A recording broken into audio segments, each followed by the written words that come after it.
The judge held the tasting spoon over the stainless steel counter and looked at Darius Brooks. When you scale this sauce for a larger batch, why can't you simply multiply everything by the same ratio? Darius had been smiling seconds earlier. Now, his fingers tightened against the counter.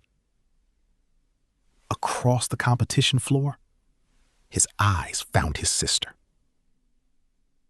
Imani knew that look. She had seen it across busy kitchens, supplier meetings, and more late nights than she could count. He needed help. She knew the answer. Darius waited. Imani stayed where she was. 6 weeks earlier, at Brooks' family kitchen, nobody watching Imani and Darius Brooks work would have expected anything like this. At Brooks' family kitchen, they had settled into roles that suited them. Imani ran the kitchen. Darius handled the customers, promotion, and everything that required smiling for a camera. She made sure the food was good enough to bring people back. He made sure people heard about it. For years, Imani was comfortable with that arrangement. Until a competition entry changed what those roles meant. Friday nights at Brooks' family kitchen were loud in a comforting way. Orders snapped from the printer, pans hissed, servers moved between crowded tables, while Darius drifted through the dining room greeting customers by name. Imani preferred the other side of the kitchen pass. She tasted a spoonful of collard greens, frowned, added a pinch of seasoning, then pushed the pan toward Malcolm Reed. Now. Malcolm tasted it. You know normal people measure things, right? I measured it. With what? Imani pointed to her mouth. Malcolm laughed and carried the pan away. A minute later, Darius pushed through the swing doors holding an empty bottle of Brooks Ember Sauce. Table 12 wants to buy this. We sell bottles at the register. I told them. And they want this bottle. Imani stared at him. It's the same sauce. Apparently, this bottle has personality. She laughed and shook her head. Ember sauce had started years earlier with one of their father's recipes. Imani spent months adjusting the heat, acidity, sweetness, and texture until it became something different. Darius named it Ember Sauce. He designed the first labels, talked customers into trying it, and later convinced Imani they should bottle small batches. She respected that part of him.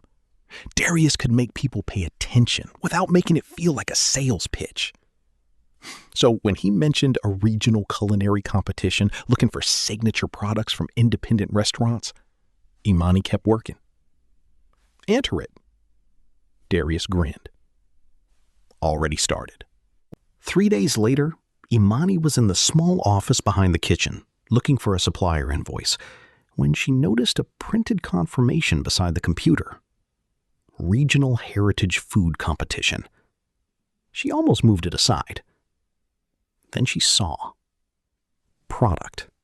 Brooks Ember Sauce. Below that, Creator. Darius Brooks. Imani read the line again. She carried the paper to the front counter, where Darius was checking a delivery. Darius. This says you're the creator. He glanced at it. Yeah, they needed one name. Why yours? I'm the one doing the competition. You could have put mine. They wouldn't let me put two. Did you ask? Darius stopped checking the boxes. Imani, it's an entry form. If we win, The restaurant wins. She watched him for a moment. Maybe he saw it as paperwork.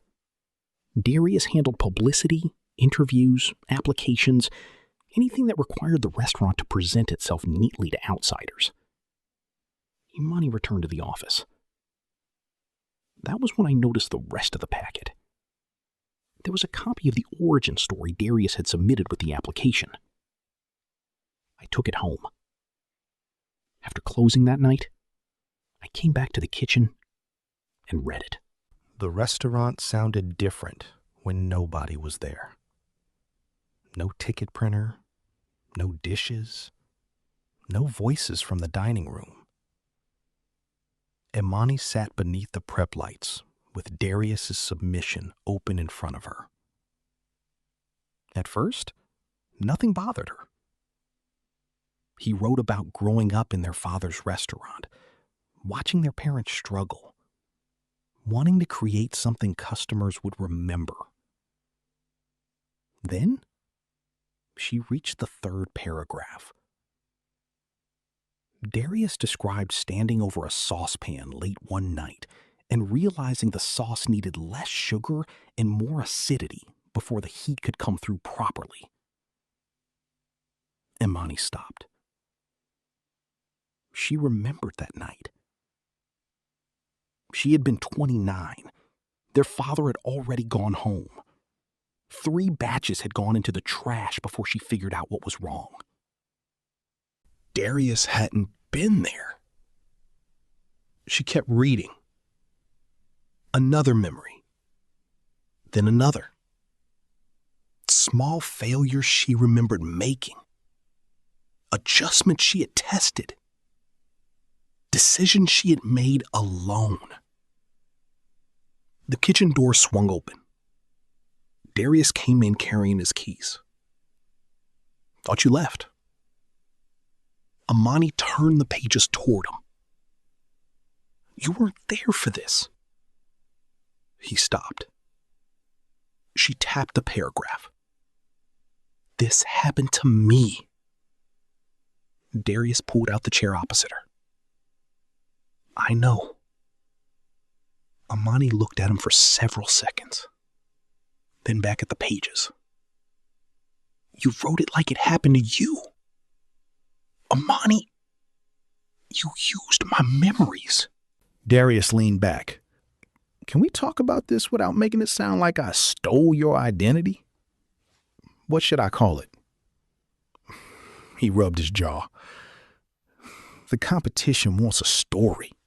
They want somebody they can put in front of people. And that had to be you? I'm already the one doing interviews. That isn't what I asked. Darius sighed. You made the sauce. I'm not arguing about that. Imani's eyes narrowed. But I built everything around it. The name, the bottles, the customers asking for it. You would have kept serving it from the kitchen. I liked serving it from the kitchen. Exactly. Imani leaned back. So because you promoted it, you get to say you created it? I didn't say it like that. You wrote it like that. Darius looked toward the dining room. You know what people say about us. You're the talented one. You're Dad's kitchen girl. You know every recipe. He gave a small shrug. I'm the guy who talks. Imani's expression softened, but only slightly. You're good at what you do. That's easy for you to say. No, I mean it. She pushed the submission toward him. You built the brand. Take credit for that. But don't take this too. Darius looked down at the pages. He didn't answer. The next morning, Imani opened the competition portal. The entry was still editable. She called Darius into the office. Come here. He stepped behind the desk. On the screen, the correction page was open. The cursor blinked beside the creator information. Imani pointed at it. Change this to recipe development. Imani Brooks. Put yourself under branding and business development. Darius stared at the screen. You think sending a correction now won't look suspicious? It'll look worse later. We're already getting attention. Then fix it before we get more. Darius paced to the door and back. If I change this now, they're going to wonder why. Let them ask. And what do I tell them? Imani looked at him. Darius looked away first. He reached past her, closed the competition folder beside the keyboard, and picked it up. Let me finish this. When it's over, we'll straighten everything out. Imani glanced at the screen. The cursor was still blinking. You can straighten it out right now. Darius stood in the doorway. If I win, the restaurant benefits. Then he left. Imani remained at the desk. The correction page stayed open until the screen dimmed. Within 2 weeks, a photograph of Darius holding a bottle of Ember sauce appeared in a local food feature. Customers started asking about the competition. One afternoon, a woman at the register smiled at him. So you're the genius behind this stuff. Darius laughed. I don't know about genius. He handed her change. That was it. Later, a small camera crew filmed him in the dining room. Imani was plating an order when she heard the interviewer say, "We're here with Darius Brooks, creator of Brooks Ember Sauce." Her hand paused. Malcolm looked at her from the next station. Imani finished the plate. Table 6. Malcolm took it without comment. That evening, a customer stopped Imani near the kitchen doors. You helped make Darius's sauce, right? Imani glanced toward the dining room. Darius was talking with another table. I make the batches here. Well, you're doing a great job. Thank you. The woman walked away. A few minutes later, Darius came through the kitchen doors carrying several pages. I need 5 minutes. He placed the competition notes beside Imani. Next round wants technical production details. Imani looked down at the questions. Then she looked at him. What happens to the heat balance when we scale past 10 gallons? Darius asked. Imani was trimming scallions. You know what we do. I know what we do. I need to explain why. She set the knife down. Because when you scale... Imani stopped. Darius waited with his pen ready. She looked at the page again. There were questions about reduction time, ingredient behavior, and adjustments during larger batches. Darius had brought questions like these to her for years. Usually he asked while she was already doing something else. She answered. He remembered what he needed, and they moved on. Darius tapped the pen against the paper. What? Imani picked up her knife again. You entered as the creator. Come on. Answer it. Imani. If you know it, write it down. Darius stared at her. This is what we're doing now? She continued cutting. You wanted them to believe you developed it. So you're just going to watch me struggle? Imani put the knife down again. You asked me to let you take the credit. Now you're asking me to help you explain the work. Darius closed his notebook. Forget it. He walked away. Imani watched the kitchen door swing shut behind him. For years, answering his questions had been automatic. She hadn't realized how much of what he knew publicly still depended on what she supplied privately. That's the uncomfortable part. Darius hadn't needed to steal every answer. For years, Imani had been answering him because he was her brother. The moment he claimed the expertise as his own, that old habit meant something different. The following morning, Darius left his competition notebook on Imani's prep counter. She carried it to him. "You forgot this." "I left it for you." "I know." She held it out. Darius didn't take it. "So, you're really not helping?" "With the restaurant? Yes." "You know what I mean." "I know." Darius took the notebook.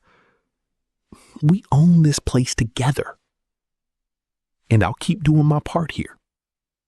Imani gestured toward the kitchen. "Orders, inventory, staff, production, nothing changes. Except when I need something. When you need me to help you compete as the person who created my recipe." Darius shook his head. "You're enjoying this." "No."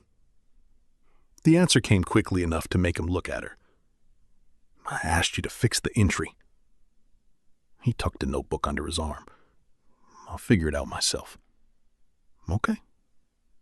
"You think I can't?" "I didn't say that." Darius waited, perhaps expecting something else. Imani turned back to the prep counter. He left. She didn't touch his ingredients, interfere with his practice, or change a single batch. She just went back to her own work. Darius advanced, and he did it comfortably. Years inside the restaurant mattered. He knew the ingredients, the production sequence, the customer history, and how the sauce behaved in ordinary service. More than that, he knew how to present himself. When he returned with the advancement notice, the staff applauded. Tessa hugged him. Malcolm shook his hand. Imani stood near the kitchen doorway. "Congratulations."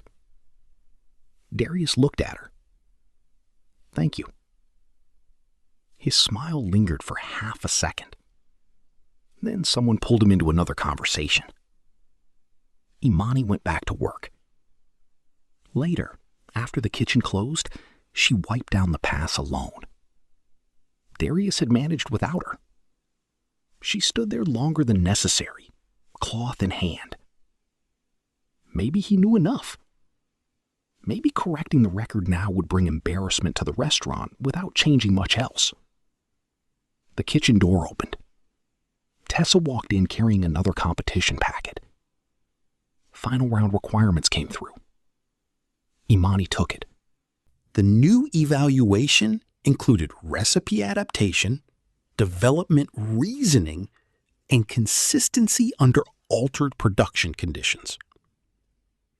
She read the page twice. Then she looked through the kitchen window. Darius was still in the dining room celebrating. 2 nights later, Darius sat alone after closing. Sauce samples covered one table. Pages of notes were spread between them. Imani could see him through the kitchen window while she finished inventory. He tasted one sample, wrote something, crossed it out, and tried another.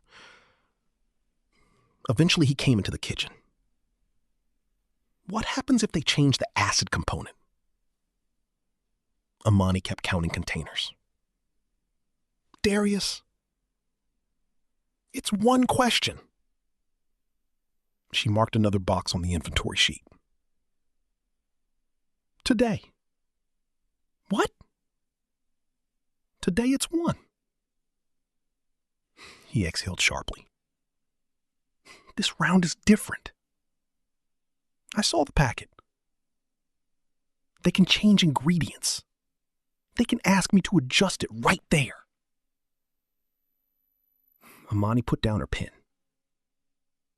You can still correct the entry. Darius laughed once. So I get all the way to the final round and announce that I'm not actually the creator? You tell them what you did. And what you did. Yes. He stared at her. You know what that sounds like. I know what happened. Darius turned toward the dining room.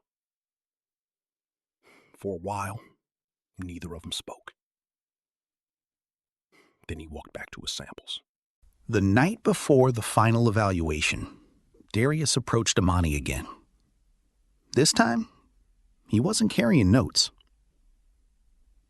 I need you there tomorrow. I'll be there. He nodded. If they ask something really technical, Imani gave him a look. Darius rubbed the back of his neck. Okay. She took a bottle of ember sauce from the shelf and set it on the counter. Then she picked up one of Darius's promotional cards and placed it beside the bottle. You did this part. She tapped the card.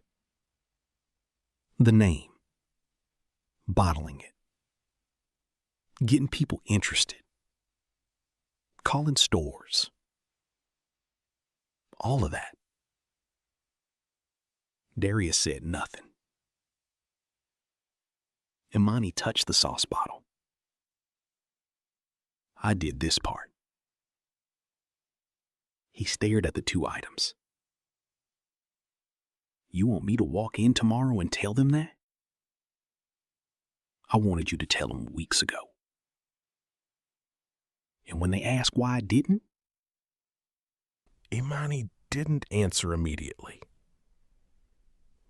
You'll have to decide what you want to say. Darius lowered his eyes.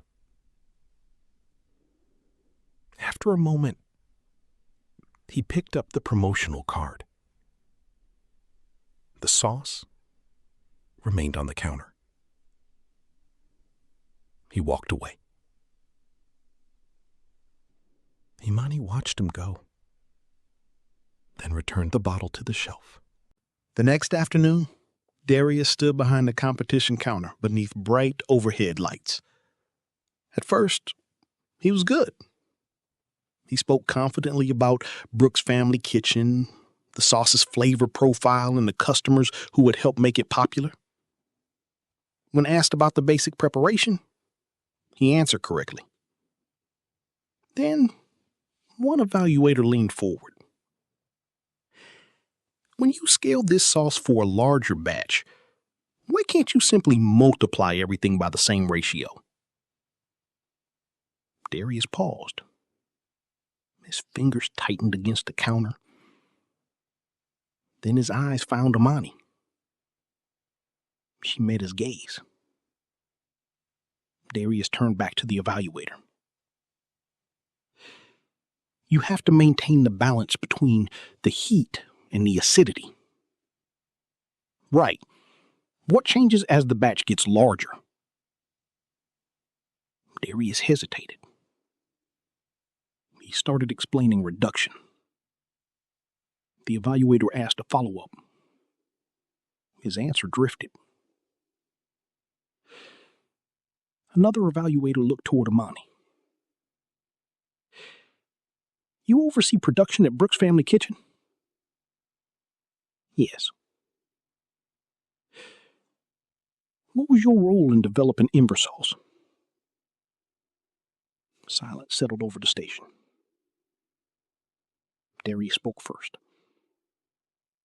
She handles production. Imani looked at him. He kept his eyes on the counter. The evaluator turned back to her. Were you involved in developing the recipe? Yes. How involved? I developed it from my father's original sauce.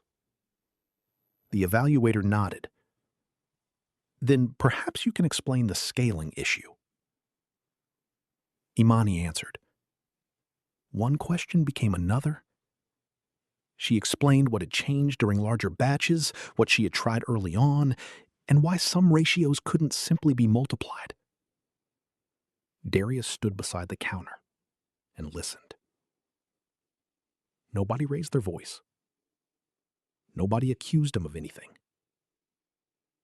By the time the questions ended, the difference was clear. Competition officials reviewed the entry afterward. They spoke with Darius, then with Imani. The sole creator attribution was corrected, and Darius could not continue under the original claim. The restaurant went through a few uncomfortable weeks. Some customers asked questions. A local reporter called back. Darius handled fewer interviews for a while, but Brooks Family Kitchen stayed busy. One afternoon, several weeks later, Imani walked into the dining room and found Darius standing beside a new bottle display. The updated material read, "Recipe developed by Imani Brooks. Brand development by Darius Brooks." Imani picked up one of the cards. "You made the font smaller." Darius looked at her. "It fits better." "It was fine before." "You complained before." "Because the first version was beige." "It was cream." "It was beige." A small smile crossed his face, then disappeared. He looked back at the display. "I should have put your name on it from the start." Imani didn't answer right away. A server passed behind them carrying plates. From the kitchen came the sharp sound of the ticket printer. Imani set the card back in its holder. Yes. Darius nodded. He adjusted one of the bottles that was already straight. Imani watched him for a moment, then headed toward the kitchen. At the doorway, she stopped. "We're short on the small bottles for Friday. I'll call the supplier." "Okay." She pushed through the kitchen doors. They weren't back to normal. Maybe they never would be in exactly the same way. But now interviews, competitions, recipes, and promotional material had clear boundaries. Darius still handled the work he was good at. Imani still preferred being behind the pass. Her name simply stopped disappearing when the story left the kitchen. On a busy evening a few weeks later, Imani tasted a finished plate at the pass. She added a little ember sauce and slid it toward the server. "Table 9.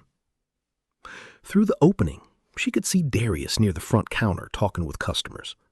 A row of bottled ember sauce sat beside the register. Imani returned to the next order. The restaurant sounded the way it always had. Tickets printing, pans hidden burners, people talking over dinner. She smiled when Malcolm complained about her refusing to use a measuring spoon. Then she reached for the next plate. What makes this one complicated for me is that Darius really did build something valuable around ember sauce. He gave it a name, found customers, and helped people notice it. None of that required Imani to disappear from its history. Maybe that's where he went wrong. Not in wanting his contribution to matter, but in believing hers had to become smaller for his to look bigger. So where do you think Darius crossed the line? When he put his name on the entry? When he used Imani's memories? Or when he walked away from the correction screen? Tell me which moment changed your view of him. And if you'd like another story where the choices matter as much as the consequences, you're always welcome back to Tales by Akanji.